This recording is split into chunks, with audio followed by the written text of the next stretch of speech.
আবারও অবৈধভাবে ভারতে অনুপ্রবেশ নিয়ে বিশেষ অভিযান জেলা পুলিশের জালে গ্রেপ্তার একই সাথে 7 জন বাংলাদেশি অনুপ্রবেশকারী। নদিয়ার হাঁসখালী থানা এলাকার ঘটনা।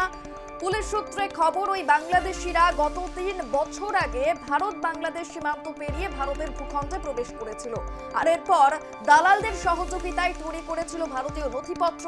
এরপর কর্মসূত্রে ভারতের বিভিন্ন রাজ্যে তারা চলে যায়।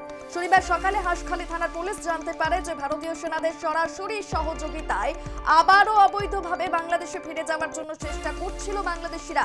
সীমান্তে পৌঁছানোর আগেই হাঁসখালী থানার পুলিশ ওই 7 জন বাংলাদেশি অনুপ্রবেশকারীকে গ্রেপ্তার করে, যাদের মধ্যে 3 জন মহিলা রয়েছেন, এছাড়াও 4 জন পুরুষ নাগরিক রয়েছেন। মোট 7 বাংলাদেশি নাগরিক, তাদেরকে আবারও আজ গ্রেপ্তার করলো পুলিশ। লাগাতার কয়েক মাস ধরে আমরা সেই ছবি দেখছি যেখানে সীমান্ত পেরিয়ে অবৈধভাবে ভারতে প্রবেশ করছেন বাংলাদেশি নাগরিকরা, আর তাদের মদত যোগাচ্ছে ভারতীয় দালালরা।